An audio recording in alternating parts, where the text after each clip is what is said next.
बहुत समय पहले की बात है। एक बौद्ध सन्यासी एक जंगल के पास अपनी कुटिया बनाकर रहा करते थे। वे बौद्ध सन्यासी बहुत ही बुद्धिमान व्यक्ति थे। जो भी उनके पास अपनी समस्या लेकर आता वो बहुत ही बुद्धिमानी से उसकी समस्या का समाधान निकाल देते। एक दिन वे वहीं पास के ही एक गांव में भिक्षाटन के लिए गए। जब वो भिक्षा मांगकर वापस लौट रहे थे तो रास्ते में उन्हें एक युवा व्यक्ति ने रोक लिया और कहा, मैंने सुना है कि आप किसी भी समस्या को बड़ी ही बुद्धिमानी से सुलझा देते हैं।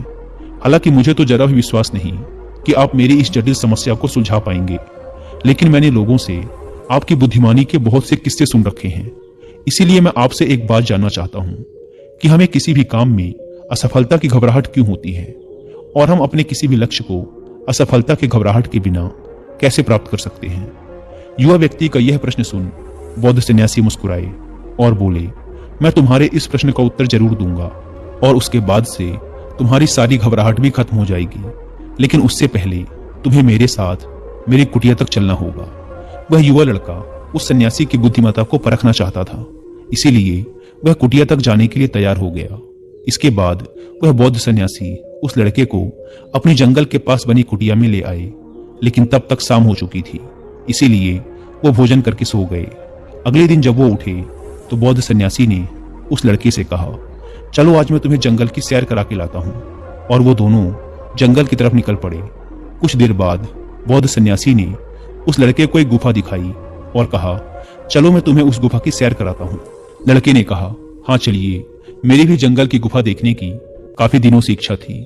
इसके बाद वे दोनों गुफा के अंदर चले गए। गुफा के अंदर काफी अंधेरा था, लेकिन थोड़ी देर बाद बौद्ध सन्यासी चुपके से गुफा से बाहर निकल आए और उस गुफा के द्वार को बाहर से बंद कर दिया। उस लड़के ने गुफा के भीतर से बहुत आवाज दी कि मुनिवर, कहाँ हैं आप, कहाँ चले गए, मुझे जवाब क्यों नहीं दे रहे। लेकिन बहुत देर तक कोई जवाब ना मिलने के बाद वह घबरा गया और घबराकर गुफा के द्वार की तरफ भागा। जैसे ही वह गुफा की प्रवेश द्वार पर पहुंचा वह हैरान रह गया कि यह क्या, यहाँ तो किसी ने गुफा के द्वार को बाहर से बंद कर दिया है। अब मैं बाहर कैसे निकलूंगा। अब वह अकेले अकेले उस अंधेरी गुफा में काफी भयभीत और परेशान हो गया। वह सोचने लगा कि कहीं उस सन्यासी ने मुझे मारने की योजना तो नहीं बनाई थी। अब वह गुफा में इधर उधर घूमकर बाहर निकलने का रास्ता ढूंढने लगा। वह गुफा में काफी देर तक इधर उधर भटकता रहा, लेकिन उसे बाहर निकलने का कोई रास्ता नहीं मिला। अब उसे जोरों की प्यास और भूख भी लग रही थी, इसीलिए वह शांत होकर एक जगह बैठ गया। तभी उसे एक सुरंग से सूर्य की रोशनी आती हुई दिखाई दी, पर उस रोशनी आने वाली सुरंग तक पहुंचना बहुत ही कठिन था, क्योंकि चारों तरफ बस अंधेरा ही अंधेरा था और वह सुरंग भी काफी ऊंचाई पर थी। पर फिर भी वह तुरंत उठा और अपनी सारी भूख प्यास को भूलकर अपना सारा ध्यान उस गुफा से बाहर निकलने पर लगा दिया।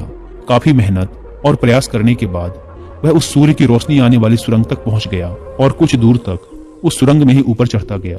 तभी अचानक उसे वह सन्यासी हाथ आगे बढ़ाता हुआ दिखाई दिया। वह लड़का झट से उस सन्यासी का हाथ पकड़कर बाहर आ गया और बाहर निकलते ही उस सन्यासी को गुस्से से चिल्लाकर कहा, मुनिवर, आप पागल हो गए हैं। आप मुझे इस अंधेरी गुफा में अकेले छोड़कर आ गए। आपको पता है मैं कितना भयभीत हो गया था और मुझे कितनी जोरों की प्यास लगी है। उस सन्यासी ने मुस्कुराते हुए उसे पानी दिया और कहा, अब मेरी बातों को ध्यान से सुनना। तुम इस गुफा के बाहर सिर्फ 2 कारणों की वजह से निकल पाए, जिसने तुम्हें इस गुफा से बाहर निकलने के लिए मजबूर किया। पहला कारण, क्योंकि तुम्हें जोरों की प्यास और भूख लगी थी, और दूसरा कारण, तुम्हें वहां घुटन महसूस हो रही थी, क्योंकि तुम्हें मित्रों और परिवार वालों के साथ रहने की आदत पड़ चुकी है। अब मैं तुम्हें 2 मुख्य कारण बताता हूं जिसकी वजह से तुम इस गुफा से बाहर निकल पाए।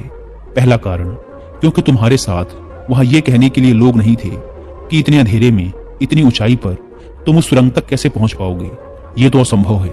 और दूसरा कारण, वहां यह कहने के लिए भी लोग नहीं थे कि चलो कोई दूसरा रास्ता देखते हैं, इससे भी आसान रास्ता मिल जाएगा और हम बहुत आसानी से इस गुफे से बाहर निकल जाएंगे। सफलता प्राप्त करने का नियम भी कुछ ऐसा ही है। ये तो मैंने तुम्हें सफलता कैसे प्राप्त करें इसकी एक छोटी सी दुनिया बनाकर दिखाई है, पर वास्तविक दुनिया इससे कहीं अधिक जटिल होती है। वहां हमें सलाह देने के लिए बहुत से फालतू लोग मिल जाते हैं जो खुद तो कुछ कर नहीं पाए, लेकिन हमें ज्ञान देंगे कि ये मत करो, ये बहुत कठिन है, ये तुमसे ना हो पाएगा, इससे अच्छा तो तुम वो काम कर लो, उसमें तुम्हें निश्चित रूप से सफलता मिल जाएगी। और ऐसे ही वो हमारे दिमाग को भटकाकर चले जाते हैं और हमें खुद पर संदेह होने लगता है। सफलता ना मिलने का एक बड़ा कारण ये भी है कि सफलता प्राप्त करने की प्रक्रिया बहुत लंबी होती है, और यहाँ जब हमारा मन घंटों घंटों में बदल जाता है तो फिर लक्ष्य प्राप्ति के महीनों और सालों के प्रयास में हमारा मन क्यों नहीं बदलेगा। हमारा मन बदल ही जाता है और हम उस रास्ते को छोड़कर अलग अलग रास्ते अपनाने लगते हैं।